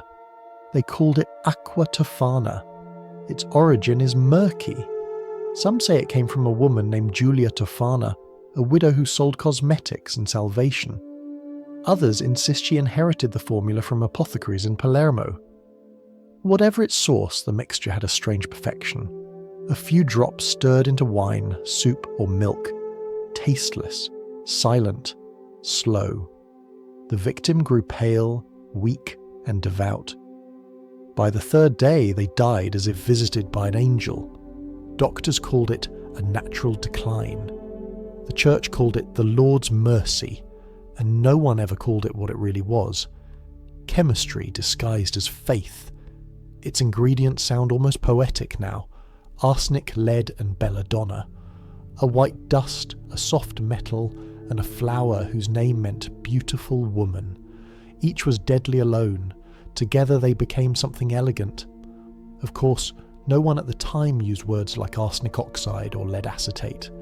They said the sleep powder or the quiet salt. It was knowledge spoken in metaphors so delicate that they could be mistaken for prayers. A recipe might read, "Take the tears of Saturn and the milk of the moon, stir until sorrow vanishes." It sounded like poetry. It was murder. In the perfume trade, the line between beauty and death blurred further. Merchants sold face creams laced with mercury because it gave the skin a pale, luminous glow, the same glow seen briefly in the faces of the dying. Ladies powdered themselves with ground pearl and white lead. One courtier wrote admiringly that the Queen's complexion was as pure as marble. He did not live long enough to notice that marble was also stone. Even the church played a role unintentionally. Bottles of aqua tofana were sold disguised as manna of St. Nicholas, complete with a saint's picture on the label. It could sit openly on a shelf, unnoticed, among relics and rosaries. Confessionals filled with whispers from women seeking forgiveness for thoughts they had not yet acted upon. Some were wives trapped in brutal marriages, others pawns in family feuds. Julia Tofana, if she existed, supposedly told them, "God forgives, but he also provides." The product was sold as divine intervention in liquid form. What made the era so terrifying wasn't the poison itself, but the elegance surrounding it. Assassination had become an art of manners. A well-bred lady would never raise her voice, but she might season your soup. A duke might share communion wine with you in the morning, and a funeral carriage by nightfall. The poisoner's creed was simple: never rush a masterpiece. Let virtue do the killing for you. The fear spread faster than the substance. By the 1600s, entire treatises were written on detecting the invisible weapon. Doctors invented tests that mostly frightened patients. One method involved feeding bread soaked in suspect broth to a chicken and waiting to see if it collapsed. It rarely worked, but the waiting made everyone feel responsible. Another involved dipping silver into wine to see if it darkened, an idea borrowed from taster rituals equally unreliable. Even so, the sight of silver spoons gleaming in noble hands became a symbol of safety, and superstition turned into etiquette. Behind the scenes, apothecaries kept quiet. They operated between medicine and magic, guarded by Latin labels and plausible deniability. Some were monks, protected by their reputation for healing. A few claimed they produced antidotes, which often contained the same ingredients as the poisons, just less of them. It was a delicate game of dosage and confession. The same vial that cured one person might quietly erase another. That was the essence of medieval science. A prayer recited over uncertainty, and then there was scent, the most poetic killer of all. Perfumes, mixed with oils and rare resins, became both armour and weapon. One court tale describes a prince who fell ill after kissing the gloved hand of a rival's wife. The glove had been perfumed with white jasmine and powdered death. It's likely an exaggeration, but the image stuck. For decades afterward, nobles wore amulets filled with vinegar-soaked sponges to repel corrupted airs. They weren't entirely wrong. Some of those mixtures really did reduce infection. But the symbolism mattered more than the hygiene. To smell good was to appear untouchable. And so, ironically, the most fragrant people in Europe were also the most terrified. Imagine the dinner tables of the time. Candles flicker on polished wood. Laughter drifts through the hall, but everyone watches everyone else's hands. The air smells of roses and anxiety. In the corner, a servant pours wine into crystal glasses, waiting for the taster's nod. Somewhere outside, an apothecary locks his door for the night, counting his coins and crossing himself. The line between devotion and deceit has never been thinner. By the time Aqua Tofana was finally outlawed, its legend had grown far beyond chemistry. Julia Tofana, captured after years in hiding, confessed calmly to helping hundreds of women find peace. She was executed, but the idea of her survived. The quiet alchemist who weaponized suffering into freedom. In a world ruled by men, she had sold control disguised as mercy. And that perhaps was her most dangerous invention of all. If you stand in an old perfumery today, the kind that still smells faintly of herbs and dust, you might sense a trace of her presence.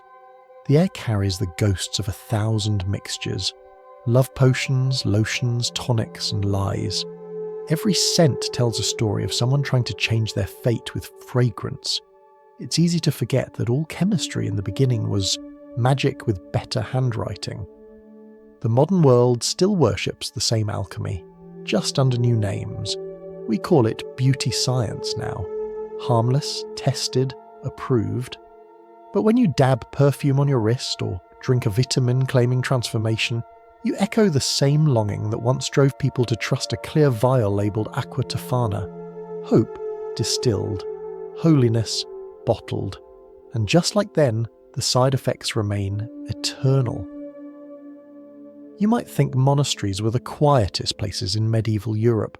They were not.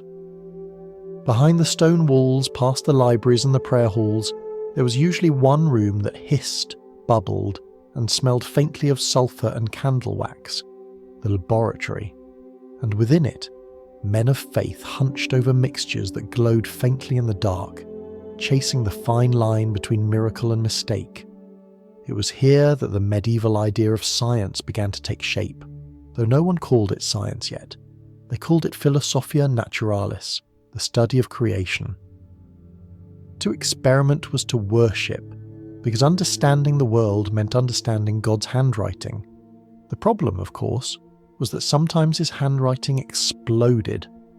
The monks who kept these laboratories were supposed to focus on healing, preparing balms, distilling herbs, brewing medicines for the sick, but curiosity rarely stays obedient. One small success led to another, and soon curiosity itself became a form of temptation. They began testing not just herbs, but metals, and the results were fascinating. Gold that shimmered, mercury that moved like thought, and powders that turned green in the light of a candle. They mixed and prayed and mixed, until knowledge smelled suspiciously like pride. One anonymous brother from a German abbey wrote, "We seek to purify matter, and in so doing purify ourselves." It sounds noble until you realise what he meant by purify.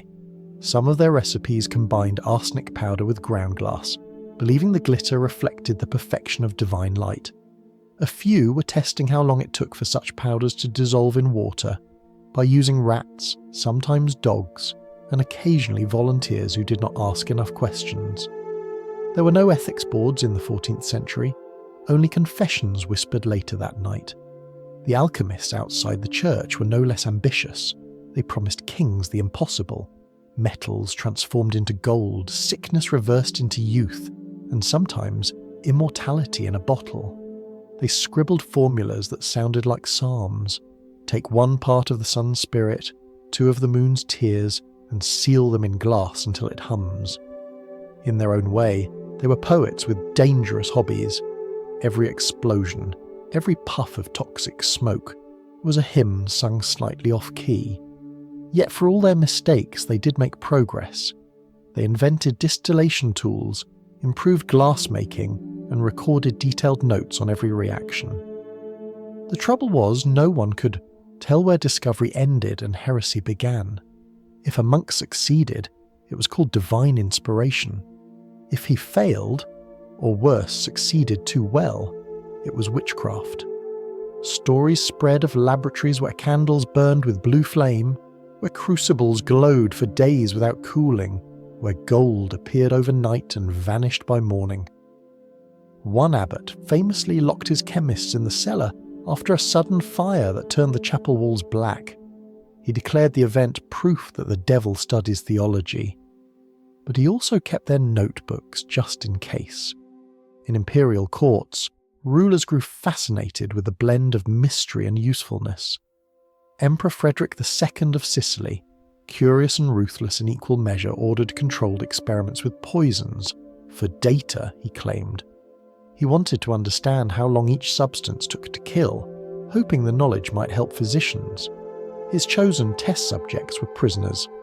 The results, meticulously recorded, turned moral horror into early toxicology.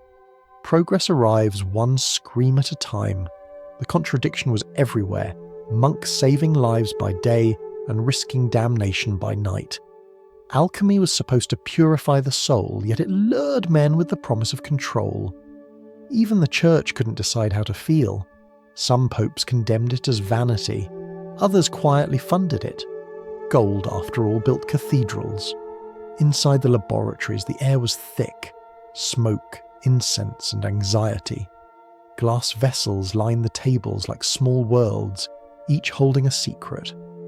You could hear the drip of condensation, the faint crackle of fire beneath crucibles, and the steady murmur of Latin prayers, half muttered, half apologized. The monks believed that if they prayed over their work, the Lord might forgive its ambition. It was science conducted under the eye of confession. They had their own kind of equations, though they were written in metaphors, not numbers. Fire plus patience equals revelation. Lead plus humility equals wisdom. You could read an entire alchemical text without finding a single measurable quantity. Just symbols of suns and moons, serpents eating their tails, and cryptic diagrams that looked more like stained glass than science. It was the world's first attempt to translate emotion into experiment. There's a surviving letter from a Florentine monk who burned his hand during a failed reaction. He wrote, "It hissed as though the sin within it spoke aloud." He described the pain as purification, not injury. It's hard not to admire the devotion, even as you smell the irony. What they did understand, and what they taught the future, was observation. Even while cloaked in theology, they recorded everything. They watched colours change, metals melt, vapours rise. They learned that the world could be persuaded, not just prayed to. Every hiss of boiling glass was a lesson, sometimes fatal, often sacred. Of course, some of their discoveries were accidental. Trying to make gold, they made acids. Trying to cure illness, they made alcohol. Trying to summon the divine, they made smoke. Each mistake was a door half open to the modern world. Imagine walking into one of those cellars at midnight. The air shimmers with candlelight. Shelves of powders glow faintly as though listening. A monk bends over a flask, eyes red from sleeplessness, muttering a psalm that sounds suspiciously like an experiment. Outside, the rest of the monastery sleeps, unaware that behind this wall, the future is quietly exhaling fumes. To us, they seem naive, men who thought God hid secrets in metals. But perhaps they were right in their own language. They believed everything in creation was alive, from stars to lead. To touch matter was to touch the divine. And if sometimes it burned you, That was the price of understanding. When the Renaissance finally arrived and the word science began to replace alchemy, the monks faded into legend. Their notebooks became curiosities, their diagrams decorations in universities that no longer believed in miracles. But every modern chemist still echoes their rhythm: mix, watch, wait, and whisper, a small hope that it doesn't explode. They wanted purity and found progress. They sought salvation and discovered sulfur. And in that contradiction, they invented a new kind of faith, one that worshipped not the miracle itself, but the process that revealed it. The story of the Varangians begins not with loyalty, but with loss. They were wanderers from the cold north, Norsemen, Anglo-Saxons, and the exiles of forgotten wars, drawn toward the shining city of Constantinople. It was the year 988, when the Byzantine Emperor Basil II found himself surrounded by enemies and short on trust. He needed soldiers who could not be bribed by politics or bloodlines. He needed men who had nothing left to betray. They arrived by ship, long-haired and long-suffering, their axes heavier than most swords. The locals called them Varangoi, meaning the oath-sworn. They took vows not to a man but to the throne itself, an abstract promise, colder and more durable than affection. In return they received gold, food, and the right to loot on campaign, all carefully recorded in imperial ledgers. It was loyalty as contract, devotion as employment. At first, the Byzantines viewed them with cautious awe. The city had never seen anything like them. Towering figures wrapped in fur, smelling of salt and pine resin, their accents bending Greek words into unfamiliar music. When the emperor first addressed them, they did not bow. They struck their shields in rhythm, a sound like thunder rolling through marble corridors. Basil II smiled. He had found his insurance policy. Their duties were precise. They guarded the palace gates, the treasury, and the emperor's bedchamber. They accompanied him into battle and stood beside his coffin when he died. To the citizens they were both, bodyguards and omens, foreign giants who appeared whenever the empire trembled. A monk described them as axes of judgment wrapped in velvet. Another, less poetically, called them the emperor's temper with legs. The oath they swore was spoken in ceremony. It was said over relics and steel, sealed with a cup of wine poured on the ground. The formula was simple: to the throne and the empire for life and after.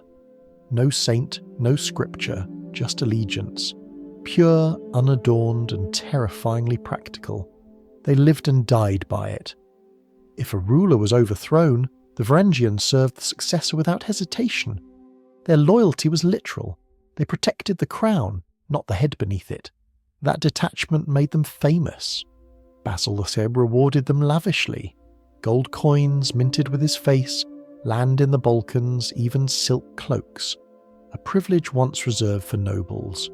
To march behind the purple banners was to stand inside history itself. For the first time, barbarian mercenaries became symbols of civilization's order. Their ferocity had been converted into bureaucracy. There are records of their first campaigns: Italy, Syria, the Balkans. They fought not like soldiers, but like storms. They carried axes taller than children, blades that could split a shield and the man behind it. When they returned to the capital, they marched through the streets silent, their armour still dusted with foreign sand. Children called them the Emperor's North Wind. No one corrected them. To modern eyes, it's strange that an empire built on theology trusted pagans, or newly baptized ones, more than its own generals. But Basil understood something his rivals didn't. Faith was unreliable, wages were not. He created the first professional guard whose only religion was routine. Every oath was renewed yearly, written down by scribes in careful Greek letters. In a way, it was an early form of legal contract. The Varangians were paid on time, disciplined by fines, and bound by paperwork as much as by conscience. The empire had discovered that loyalty could be standardized. Still, their reputation wasn't only administrative. They had hearts, even if they hid them well. Many took local wives, built small homes near the barracks, and tried to learn the language of the city they protected. But they remained outsiders. Their children spoke Greek with northern vowels, and their funerals smelled of both incense and sea-salted smoke. When they died, their weapons were buried beside them, handles wrapped in linen inscribed with verses from both the Bible and the sagas of home, a compromise between two eternities. There is a story, probably exaggerated, about the night Basil Zaku died. The Varangian Guard kept watch around his tomb, torches burning low. When priests began the chants of farewell, the guards struck their axes against the floor 3 times. The echo filled the chamber like a heartbeat. It was not mourning, it was punctuation. The emperor was gone, but the throne remained, and they would defend whoever sat upon it next. That sound, the deliberate clang of loyalty resetting itself, must have been chillingly beautiful. For nearly 2 centuries after, the Varangians were the most feared and trusted unit in Byzantium. When riots broke out, they restored order. When treasuries moved, they escorted the gold. They were the human lock on every imperial door. Foreign visitors wrote admiringly of their discipline. They drink fiercely but betray never. That line probably came from someone who had drunk with them once and survived to brag. Eventually their ranks filled with exiled Anglo-Saxons who fled England after the Norman conquest. They arrived bitter, homeless, and ready for a new master. In Constantinople they found one. A chronicler notes that by the 1200s, the Varangians sang battle songs in English as often as in Norse, a strange melody echoing off Byzantine marble. The empire had become a refuge for Europe's defeated, and somehow those defeats hardened into unity. Imagine standing in the courtyard of the great palace as dawn breaks. Marble glows pale pink, the air heavy with sea mist. A line of men in chainmail stands motionless, axes upright, the iron catching the first light of morning. They do not speak. They wait for the emperor to emerge, whoever he may be this year. When he does, they fall in behind him with a sound like distant thunder, the rhythm of 100 hearts trained to beat in unison. No cheers, no ceremony, just the quiet machinery of faith repurposed into duty. The Byzantines loved calling themselves eternal. But in the end, the only eternal thing they managed to create was the habit of loyalty. The Varangians proved that obedience could outlive belief, that oaths could survive even when the empires they protected began to crack. When Constantinople finally fell centuries later, witnesses said the last defenders were those same northern guards, fighting until the stones themselves gave way. It's a fitting image, strangers dying for a city that was never truly theirs, bound only by a promise spoken in a language the empire had already forgotten. If you listen closely, you can almost hear them still. The faint hum of distant drums under marble vaults, the echo of boots on ancient floors, the sound of obedience marching into history. When an empire begins to distrust itself, it invents procedures. By the 11th century, the Byzantine court had enough of both, distrust and procedure. At its centre stood the Varangian Guard, men whose loyalty had been written, witnessed and renewed so many times that it had become a ritual, almost a religion. Their symbol was the axe, broad and gleaming, shaped for both ceremony and execution. It was the perfect metaphor for their world. Polished order on one side, quiet violence on the other. Their duties were as wide as the empire's anxieties. They guarded the treasury, the palace, gates, the crown jewels, and sometimes the emperor himself from his relatives. They also managed what one historian called discipline in delicate matters, which was a polite way of saying that they handled imperial cleanups. When someone in power needed to vanish quietly, the Varangians were summoned. They were efficient, wordless, and precise. Loyalty expressed in muscle memory. Their rules were equally exacting. A Varangian was forbidden to marry without permission, to gamble with citizens, or to drink on duty. Any guard caught accepting gift was flogged in front of the barracks, while his comrades looked away in shame. And every year, each man renewed his oath by touching the relics kept in the chapel of St. George, repeating the words that had defined the Guard for generations: to serve the throne, to guard its peace, to obey without hesitation. There was no mention of conscience. In Byzantium, loyalty did not require interpretation. The empire loved to boast of its incorruptible foreigners. They were the only soldiers who dared to keep their axes sharpened inside the palace, a privilege denied to Byzantine troops. Better a Norseman with an axe, one courtier wrote, than a cousin with ambition. The statement was meant as praise, but it sounds more like prophecy. Over time, the Guard's reputation became part of imperial law. Documents from the treasury listed them not as soldiers but as living safeguards. Their service could even be inherited. Sons of veterans automatically gained entrance if they swore the same oath. A few families served for 3 generations, their names carved into the stone of the barracks chapel, each followed by the same symbol, a small engraved axe. The sign meant purity of service. It also meant they had probably died young. When a new emperor rose to power, the Varangians performed a ceremony known as the lifting of the throne. They would carry the monarch on a golden chair through the hall to demonstrate acceptance. It looked like triumph. In reality, it was a warning. The same arms that lifted could also drop. There were stories, perhaps rumours, perhaps lessons, of emperors who wavered in policy and were found strangled with the very cords of their banners. No investigation was ever recorded. The Guard obeyed orders, even when the orders were silence. One chronicle from the reign of Andronikos Komnenos describes such a moment in unnerving detail. The emperor had ordered the execution of a rival and, by custom, asked the Varangians to carry it out. When the prisoner pleaded for mercy, the guards hesitated. The emperor scolded them for sentimentality. They obeyed. Months later, when Andronikos himself was seized by a mob, these same guards stood still. They had received no orders to intervene.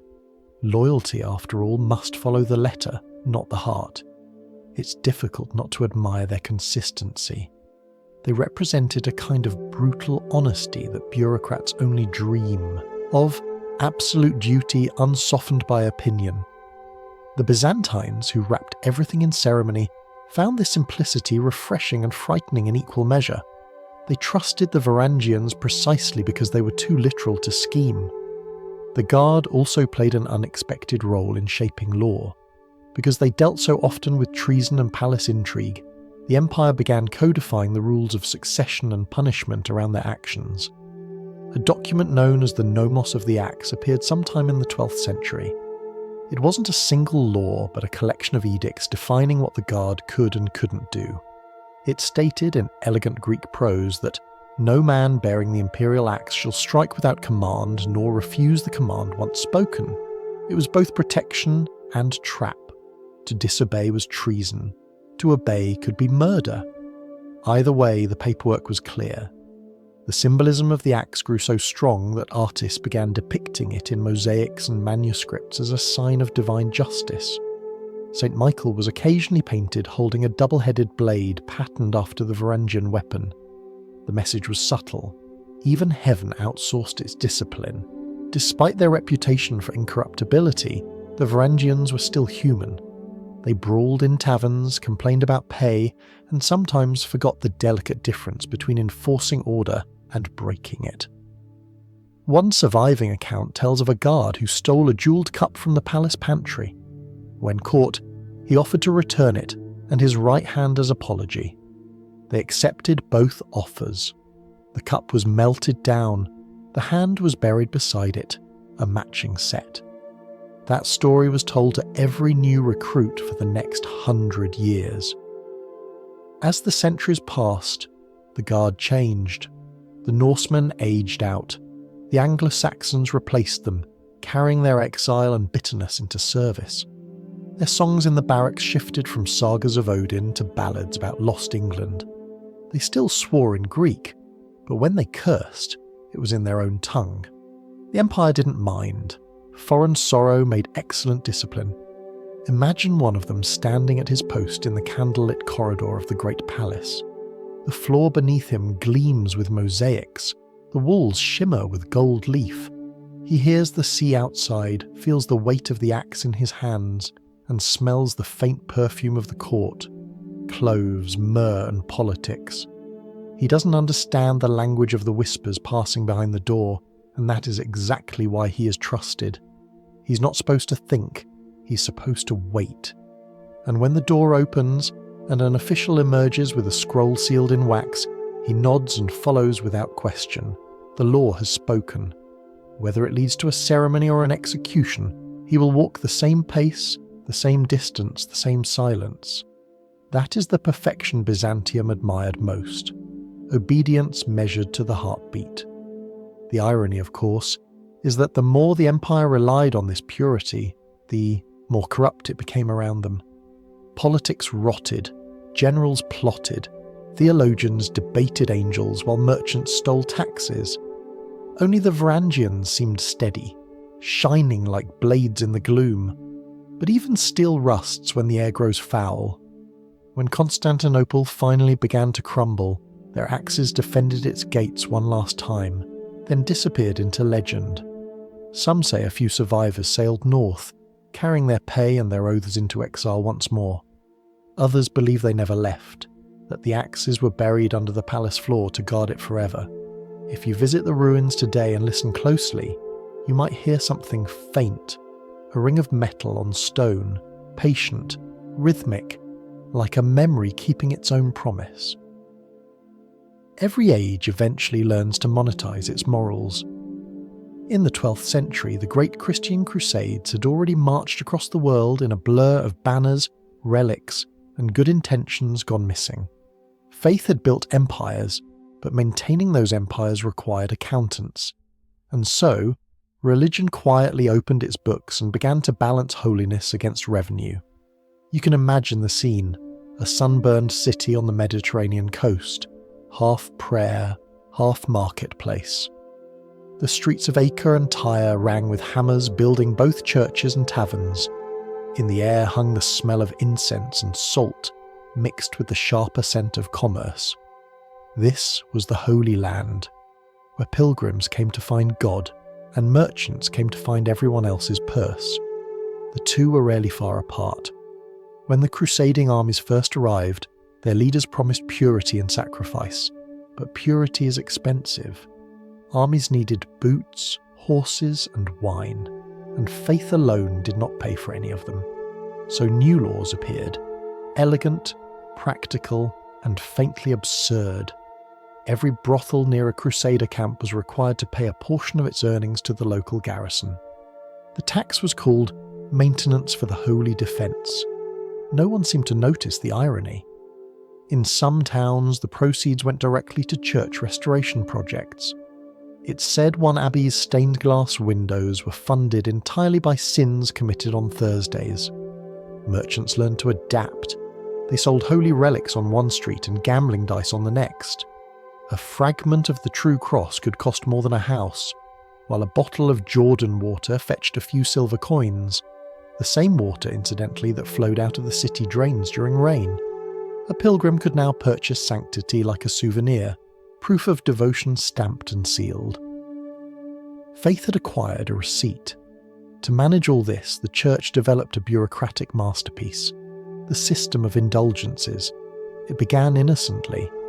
Pilgrims too sick or poor to travel could pay a small sum to have a priest pray on their behalf.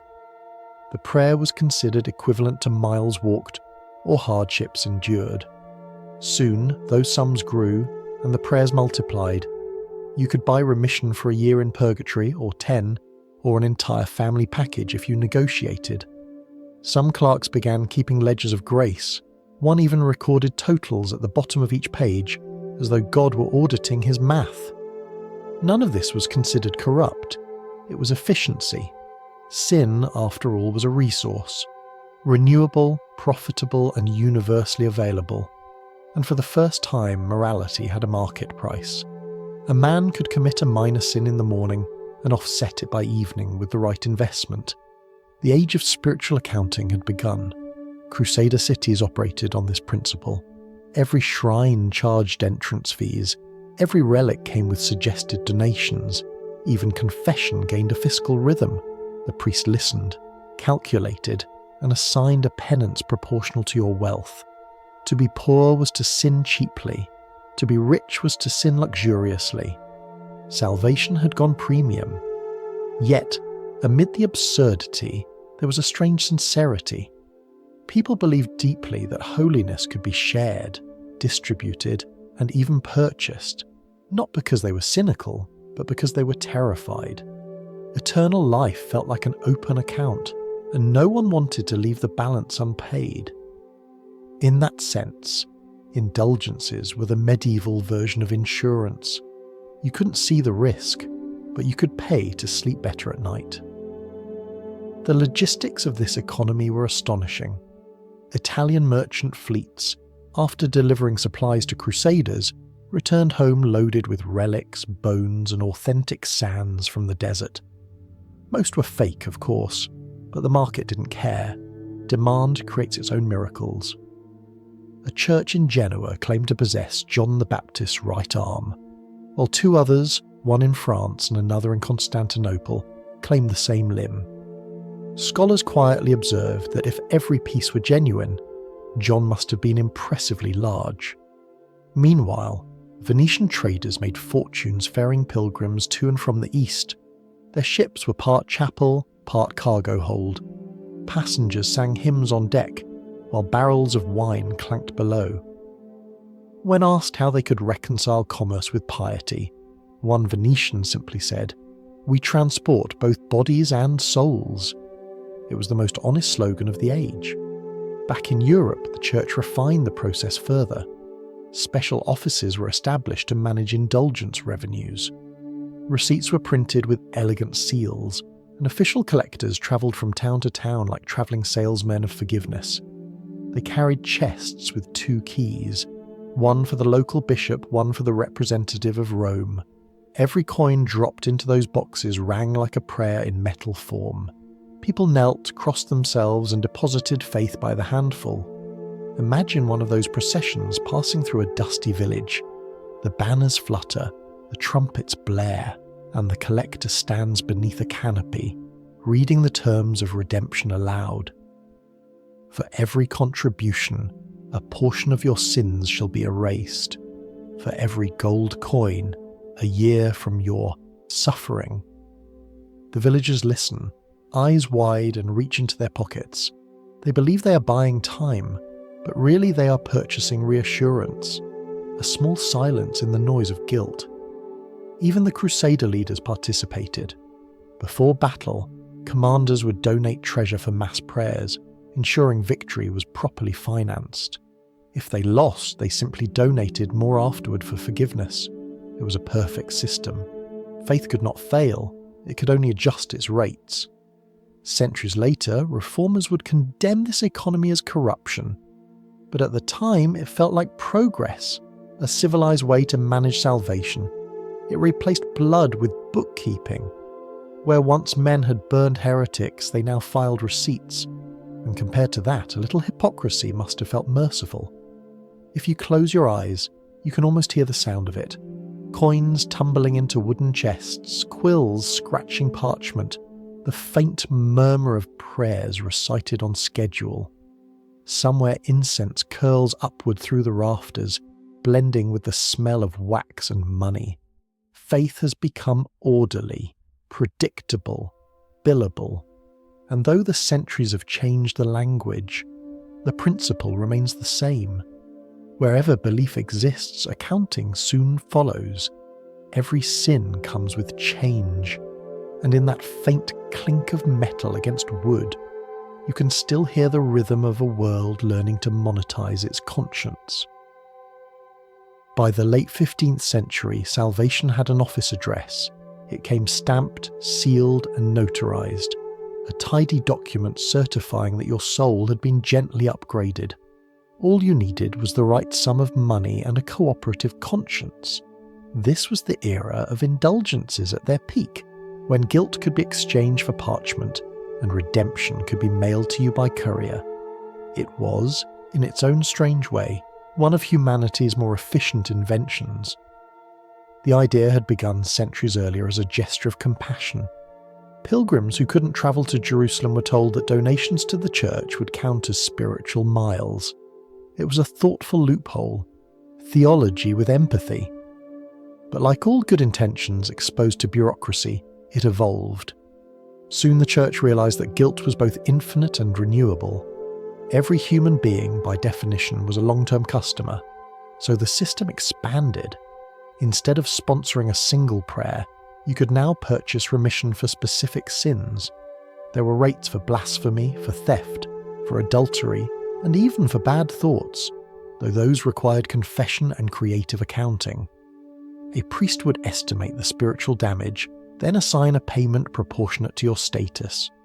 The poor gave coppers, the rich gave gold. God apparently understood economics. The paperwork was beautiful. Printed on thick paper with red and black ink, each indulgence carried ornate borders of angels and vines. In the centre, your name appeared in Latin, followed by a sentence assuring that the bearer was released from temporal punishment in the measure of divine mercy. It sounded official enough to calm anyone. Many kept them framed on walls or folded into prayer books, talismans of grace backed by solid clerical handwriting. Collectors, called pardoners, travelled through towns carrying wooden chests with 3 locks. They were accompanied by trumpeters, banners, and sometimes a choir of children singing hymns to attract crowds. It was equal parts devotion and theatre. When they arrived, villagers would gather in the square, coins clinking softly as they waited their turn. The pardoner would preach a short sermon about repentance, then announce the current tariffs. Heaven, for a limited time, was on sale. One surviving record from Germany lists the prices: a few pennies for minor gossip, a silver coin for missing Sunday Mass, and a gold florin for sins of the flesh. Murder was negotiable. The list wasn't as shocking to medieval people as it is to us. They saw it not as corruption, but as clarity. Life was a series of debts. The church was merely providing a payment plan. In the great cities, indulgences became public spectacles. Papal agents stood on balconies reading decrees aloud, while scribes below filled in the buyers' names by the hundreds. One chronicler described the scene as a harvest of souls and silver. When questioned, the officials argued that they were raising funds for new cathedrals and hospitals, and indeed, much of the money did build both.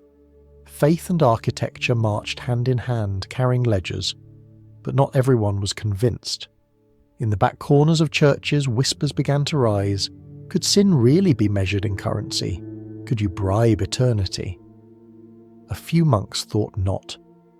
Among them was a quiet scholar named Martin Luther, who later wrote that he wished to discuss these questions gently. History would prove otherwise. Before the storm came, though, the business thrived. Merchants began selling pre-signed indulgences for travellers too busy to attend the ceremonies. Others offered subscriptions, yearly payments for ongoing absolution. It was the medieval equivalent of automatic renewal, salvation charged directly to your conscience. A handful of more imaginative sellers claimed to offer indulgences that extended beyond death. Families could buy relief for their ancestors, shortening their stay in purgatory. It was a touching gesture, and a profitable one. One official summed it up neatly: why pray for the dead when you can prepay for them? To modern ears, it all sounds like farce. But to the medieval mind, it was comfort. Life was unpredictable, sin inevitable, and confession terrifying. To purchase forgiveness in advance was a form of mercy, or at least of control. It allowed people to live with their flaws without despair. And perhaps that, more than doctrine, explains why the practice endured so long. The documents themselves were works of art. Some were so large they came rolled like scrolls, others folded into small squares to fit in pockets. Collectors today marvel at their craftsmanship: delicate lettering, gold leaf borders, and wax seals pressed with care. It's easy to imagine the steady rhythm of quills scratching in candlelight, a choir humming somewhere in the distance, the faint smell of ink and incense, forgiveness, freshly printed. The most famous salesman of all was Johann Tetzel, a Dominican friar with a booming voice and a flair for marketing. He travelled across Germany proclaiming, "As soon as the coin in the coffer rings, the soul from purgatory springs." It rhymed, which made it true. Crowds loved him, reformers did not. When word reached Rome that his slogans were causing scandal, his superiors defended him by saying, "He is effective," and he was. He raised enough money to help complete St. Peter's Basilica, a monument partly funded by guilt. Imagine standing in one of those cathedrals as the bells ring. Sunlight filters through stained glass bought with confession. The floor gleams with marble paid for by remorse. Each column, each arch, is a receipt turned into architecture. The congregation kneels, whispering prayers of thanks for their release, unaware that beneath the beauty lies a small mountain of coins, an invisible foundation of fear and hope mixed together. When reform finally came, the world didn't discard the idea of indulgence, it simply rebranded it. Charity replaced payment, repentance replaced receipt, but the exchange remained the same. People still sought visible assurance that they were forgiven. They still wanted something they could hold in their hands, a prayer bead, a candle, a signed promise. It's human nature to want proof, even when faith insists we shouldn't need it. Centuries later, historians still debate whether indulgences were corruption or compassion. Perhaps they were both, a flawed solution to an ancient question: how to live with guilt in a world that never stops demanding virtue. And maybe that's why the documents are still oddly moving. They remind us that forgiveness, like everything else, was once handmade. Ink, paper, and the trembling relief of those who bought a little peace of mind. If you listen in the silence of any old cathedral, between the echo of prayers and the shuffle of tourists, you might hear it again. The faint ring of a coin in a wooden box, the rustle of parchment, the whisper of a quill promising redemption, heaven prepaid, terms and conditions applied. Every age has its dreamers, and the Middle Ages were full of them. People who believed the soul could be measured, sin could be taxed, and occasionally humans could fly. Among these visionaries stood a man named Aylmer of Malmesbury, an English monk with a mind far too restless for his cloister. He had read stories of Daedalus, heard rumours of angels, and watched birds circle the abbey tower each morning. To him, their wings were not miracles, they were instructions. Aylmer lived around the year 1015 in a small stone monastery overlooking the Avon River. By all accounts, he was a good monk, obedient, punctual, and occasionally distracted during prayers by thoughts of aerodynamics. He studied the wind the way others studied scripture, tracing its moods through the movement of banners and the flight of crows. He noted which direction the swallows chose at dawn, and how they folded their wings to land.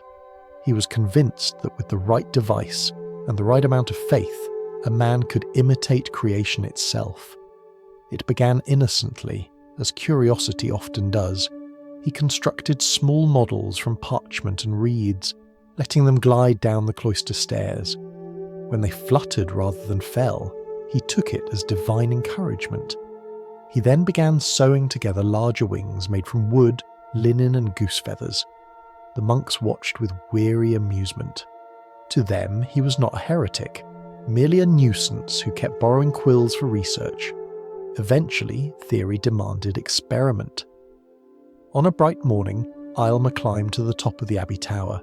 He wore a tunic reinforced with waxed cloth, and the contraption strapped to his arms like the folded promise of an angel. Below him, the town gathered, uncertain whether to pray or to prepare a burial. According to one chronicle, he blessed himself, muttered something about the favour of heaven, and jumped. For a moment he flew. Witnesses said he glided nearly 200 feet across the meadow before losing balance. Then, as all human ambition eventually does, he fell. He landed hard, breaking both legs, but not his faith. When asked later what went wrong, he replied, "I forgot to add a tail." It was the most English conclusion in aviation history. The incident made him famous. Pilgrims visited to see the man who had briefly challenged gravity and survived. Some treated him as a saint of curiosity, others as a warning. The abbey, embarrassed, issued a new rule forbidding unnatural experiments with flight. It was less about theology and more about liability. The text reads like the first health and safety regulation. Let no brother attempt the airs of heaven without divine appointment. The story might have ended there, a charming footnote in the Chronicles of Folly, but it lingered because it revealed something universal, the thin line between faith and arrogance. The medieval world admired humility, yet it could not resist those who reached too high. Aylmer's leap became a metaphor whispered in sermons, that even the purest motives can twist into pride the moment they leave the ground. Still, not everyone saw him as foolish. Some monks argued that his experiment was proof of divine curiosity, a reflection of humanity's longing for transcendence. Was it sin to imitate angels, or merely a misunderstanding of the blueprints? The debate filled more pages than the flight. Itself had covered yards. A few alchemists quietly praised him as one of their own, an explorer of the forbidden elements. They said he had seen the secret language of air, even if he mispronounced it. Centuries later, early scientists would read his story and smile in recognition. They knew that progress and punishment often shared the same altitude. Every invention begins as heresy. Every discovery is a risk taken too early. Aylmer simply belonged to that long lineage of people who believed the laws of nature were invitations rather than barriers. There are details about his recovery that feel oddly tender. The brothers built him a wheeled chair so he could still move through the cloister gardens. He spent the rest of his life copying manuscripts and advising younger monks to aim lower. But even in his letters, there's a trace of wonder. He wrote, "I have felt the wind under me, and it spoke not of sin but of longing." Perhaps he never stopped dreaming of that brief glide, the silence before gravity remembered its duty. The abbey itself grew cautious. The following generation introduced a strict rule against the imitation of divine instruments. No kites, no gliders, not even weather vanes shaped like wings. Imagination had to be grounded, yet the ban only made the legend stronger. Travellers retold the tale across Europe, each time with greater flourish. Some claimed Aylmer soared a mile, others that angels caught him and lowered him gently. By the time Renaissance scholars rediscovered the account, it had turned into a parable of ambition, told alongside the myths of Icarus and Lucifer. Different wings, same moral. The irony, of course, is that Aylmer was no rebel. He wasn't trying to defy God, he was trying to understand him. He believed that creation invited participation, that the wind was not a warning but a conversation. His fall was simply the punctuation mark at the end of that sentence. And though the law that followed bore his name, banning flight lest pride lead men skyward, it also preserved him in memory. For every rule written against him, another generation secretly admired his courage. Imagine him now, sitting by the window years later, the sun slanting across the page as he copies scripture with careful hands. Outside, swallows dive and twist through the air, their shadows flickering over his desk. He pauses, smiles faintly, and whispers something that could be prayer or envy. He had once shared their sky, even if briefly. He knew what freedom sounded like, the hush of air folding around possibility. History remembers Aylmer as both fool and prophet. To some, he embodied the arrogance that led men to question heaven. To others, the restless curiosity that would one day build cathedrals, telescopes, and engines. In the end, he was simply human, half devotion, half defiance. The law that forbade his kind of dreaming lasted longer than his bones, but not forever. 1,000 years later, another set of Dreamers took to the skies, and the wind greeted them with the same indifferent grace. If you ever stand on a hill and feel the breeze lift against your arms, remember him, the monk who jumped, the world that gasped, and the church that hurried to make a rule about it. He fell, yes, but not before proving that even gravity can't resist a little faith. Sometimes progress doesn't soar, sometimes it crashes softly into legend,